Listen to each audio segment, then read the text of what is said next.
सोचिए, अगस्त 1947, दिल्ली का एक बंद कमरा। एक आदमी एक नक्शे पे कुछ लकीरें खींच रहा है और उसकी खींची सिर्फ एक लकीर की वजह से 2 करोड़ लोग बेघर हो गए और लाखों मारे गए। आज हम 1947 की उन्हीं घटनाओं को समझेंगे जिनसे आज के भारत और पाकिस्तान ने जन्म लिया। ये आदमी था सर सिरिल रैडक्लिफ, एक अंग्रेज वकील जिसे भारत के बारे में सच कहूं तो कुछ भी नहीं पता था। वो अपनी जिंदगी में कभी भारत आया ही नहीं था।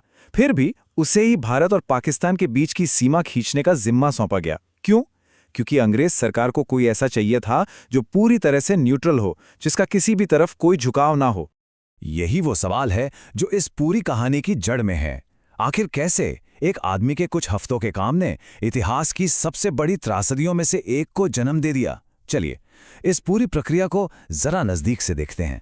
कहानी का पहला हिस्सा इस बात पर है कि ये लकीर कितनी जल्दबाजी में, कितनी गलतियों के साथ खींची गई। असल में अंग्रेज एक जलते हुए जहाज से जैसे तैसे बाहर निकलना चाहते थे और इसी हड़बड़ी में उन्होंने एक ऐसा फैसला ले लिया जिसकी कीमत आज तक चुकाई जा रही है। रैडक्लिफ को लगा था कि चलो कुछ महीने तो मिलेंगे, लेकिन माउंटबैटन ने उन्हें दिए सिर्फ 5 हफ्ते। सोचिए, सिर्फ 5 हफ्ते। इतने कम समय में वो उन जगहों पर जाके देख भी नहीं सकते थे जिनका वो बंटवारा कर रहे थे। तो पूरी प्रक्रिया पर जल्दबाजी का दबाव साफ साफ दिख रहा था।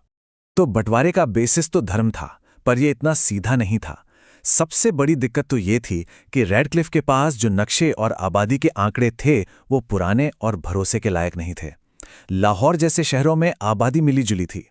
आखिर में क्योंकि कलकत्ता भारत को मिल रहा था तो एक तरह का बैलेंस बनाने के लिए लाहौर पाकिस्तान को दे दिया गया। लेकिन सबसे बड़ा विवाद खड़ा हुआ गुरदासपुर पर। और ये बंटवारा सिर्फ जमीन का नहीं हो रहा था, हर एक चीज का बंटवारा हो रहा था। हर फाइल, हर पंखा, यहां तक कि हर बोर्ड पिन का भी। ये बत्तख वाली कहानी सुनने में अजीब लगती है, पर यह दिखाती है कि यह बंटवारा किस हद तक बारीक और कभी-कभी तो बिल्कुल बेतुका था। तो अब बात करते हैं उस भयानक कीमत की जो लाखों लोगों ने अपनी जिंदगी से चुकाई। 15 अगस्त को आज़ादी का जश्न तो मन रहा था, पर लाखों लोगों को ये तक नहीं पता था कि उनका घर भारत में है या पाकिस्तान में, क्योंकि सीमा का फैसला तो 17 अगस्त को सुनाया गया और उसके बाद जो हुआ वो इंसानियत के इतिहास का सबसे बड़ा और खूनी पलायन था। पंजाब में तो हालत सबसे ज्यादा खराब थी। रैडक्लिफ की एक लकीर ने रातों रात 50 लाख हिंदुओं और सिखों को पाकिस्तान में और 50 लाख मुसलमानों को भारत में अजनबी बना दिया। इन लोगों को अपना सब कुछ, अपना घर-बार, अपनी जमीन छोड़कर एक ऐसे देश जाना पड़ा जिसे ज्यादातर ने कभी देखा तक नहीं था। अब इतनी बड़ी भीड़ के बीच शांति बनाए रखने के लिए एक फोर्स बनाई गई, पंजाब बाउंड्री फोर्स। लेकिन सैनिक कितने थे? सिर्फ 55,000। 2 करोड़ लोगों के सामने यह संख्या कुछ भी नहीं थी। नतीजा ये हुआ कि पंजाब की जमीन खून से लाल हो गई। और इस हिंसा का, इस पागलपन का सबसे खौफनाक चेहरा थी वो ट्रेनें जिन्हें लोग घोस्ट ट्रेन्स या भूतिया ट्रेनें कहने लगे थे। पाकिस्तान से भारत और भारत से पाकिस्तान जाने वाली ट्रेनें इंसानों से नहीं बल्कि लाशों से भरकर पहुंच रही थीं। और ये संदेश उस समय की हैवानियत की गवाही देता है। एक तरफ पंजाब जल रहा था तो दूसरी तरफ एक और शहर था कलकत्ता, जहां एक बिल्कुल अलग, एक हैरान कर देने वाली कहानी लिखी जा रही थी। सच तो यह है कि अंग्रेज सरकार को असली डर कलकत्ता का ही था, क्योंकि उन्हें पता था कि अगर वहां हिंसा भड़की तो उससे दुनिया की कोई सेना नहीं रोक पाएगी। लॉर्ड माउंटबैटन को पता था कि कलकत्ता की तंग गलियों में दंगे को काबू करना नामुमकिन है, तो उन्होंने मदद मांगी महात्मा गांधी से। माउंटबैटन ने गांधी जी से कहा कि जो काम 55,000 सैनिक पंजाब में नहीं कर पा रहे हैं वो शायद आप अकेले कलकत्ता में कर सकते हैं। गांधी जी कलकत्ता पहुंचे और उन्होंने शहीद सुहरावर्दी के साथ रहने का फैसला किया। हाँ, वही सुहरावर्दी जिन्हें ज्यादातर हिंदू अपनी बर्बादी का जिम्मेदार मानते थे।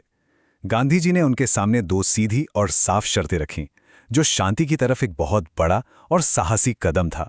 शुरुआत में तो शांति रही, लेकिन फिर पंजाब से आ रही खौफनाक कहानियों ने कलकत्ता में भी आग लगा दी। और तब गांधी जी ने अपना सबसे बड़ा हथियार इस्तेमाल किया, आमरण अनशन। सिर्फ 73 घंटों के अंदर शहर का माहौल पूरी तरह बदल गया। दंगे करने वाले गुंडों ने खुद आकर गांधी जी के कदमों में अपने हथियार डाल दिए। इससे कलकत्ता का चमत्कार कहा गया, जहां एक अकेले इंसान ने वो कर दिखाया जो 55,000 की फौज नहीं कर सकी। तो ये तो थी बंटवारे की कहानी, लेकिन इसी के साथ साथ एक और बहुत बड़ी चुनौती नए देश के सामने खड़ी थी, और वो थी सैकड़ों रियासतों को एक साथ लाकर एक देश बनाने की। बंटवारा सिर्फ ब्रिटिश इंडिया का नहीं हो रहा था, इन रियासतों का भविष्य भी दांव पर लगा था। उस वक्त भारत के भूगोल में 565 रियासतें थीं। इन सभी राजा महाराजाओं को अंग्रेजों ने 3 ऑप्शन दिए थे, या तो भारत में शामिल हो जाओ, या पाकिस्तान में, या फिर आजाद रहो। कई राजा एक आजाद देश का सपना देख रहे थे। जरा सोचिए, अगर हैदराबाद, भोपाल और कश्मीर जैसी बड़ी बड़ी रियासतें आजाद हो जाती तो भारत का नक्शा टुकड़ों में बढ़ जाता। ये एक बहुत बहुत बड़ा खतरा था। इस नामुमकिन से लगने वाले काम को मुमकिन बनाया 3 लोगों की एक जबरदस्त टीम ने। सरदार पटेल, जो इस मिशन के पीछे की असली ताकत थे, वीपी मेनन, जिन्होंने राजाओं के साथ घंटों बैठकर बातचीत की, और लॉर्ड माउंटबेटन, जिन्होंने अपने शाही रुतबे का इस्तेमाल करके राजाओं को मनाया। और ये सब इतना आसान नहीं था। किस्से तो बहुत हैं। एक तरफ जोधपुर के महाराजा थे जिन्होंने वीपी मेनन पर बंदूक ही तान दी थी, तो दूसरी तरफ जूनागढ़ के नवाब थे जो अपने प्यारे कुत्तों को लेकर एक प्लेन में बैठे और कराची भाग गए। ये किस्से दिखाते हैं कि एकीकरण का काम कितना तनाव और ड्रामे से भरा था। लगभग सारी रियासतें भारत में आ चुकी थीं, सिवाय एक के, जिसने सबसे ज्यादा मुश्किल पैदा की। और अब हम आते हैं इस कहानी के सबसे मुश्किल, सबसे पेचीदा हिस्से पर, कश्मीर। चलिए समझते हैं कि यह संघर्ष शुरू कैसे हुआ। देखिए, कश्मीर का मामला जूनागढ़ से ठीक उल्टा था। जूनागढ़ में शासक मुस्लिम था, पर आबादी हिंदू थी, तो वहां जनमत संग्रह हुआ और वो भारत में आ गया। लेकिन कश्मीर में शासक हिंदू थे, महाराजा हरि सिंह, और आबादी ज्यादातर मुस्लिम थी। और महाराजा हरि सिंह का सपना था एक आज़ाद कश्मीर का। महाराजा सोच ही रहे थे कि क्या करें, और इसी का फायदा उठाकर पाकिस्तान ने पठानी कबायलियों को हमला करने भेज दिया। अब घबराकर महाराजा हरि सिंह ने भारत से मदद मांगी और विलय के कागजों पर दस्तखत कर दिए। भारतीय सेना बिल्कुल सही समय पर श्रीनगर पहुंची और हमलावरों को खदेड़ना शुरू किया। लेकिन तब तक संघर्ष की शुरुआत हो चुकी थी। 1 जनवरी 1949 को यूएन ने बीच में आकर सीज़फायर करवाया, और जहां पर दोनों देशों की सेनाएं खड़ी थीं, वहीं एक लकीर खींच दी गई। पहले इसे सीज़फायर लाइन कहा गया, और आज हम इसे नियंत्रण रेखा या लाइन ऑफ कंट्रोल LOC के नाम से जानते हैं। यह आज भी एक वास्तविक सीमा बनी हुई है। तो ये थी 1947 की कहानी। एक तरफ बंटवारे की भयानक त्रासदी थी, तो दूसरी तरफ 565 रियासतों को एक देश में पिरोने का एक चमत्कार। ये दोनों घटनाएं एक साथ हो रही थीं, पर सवाल वही है, क्या कागज पर खींची गई लकीरें उन यादों, उस इतिहास और उस पहचान को मिटा सकती हैं जो सदियों में बनती हैं? इसका जवाब शायद आज भी इतिहास में गूंज रहा है।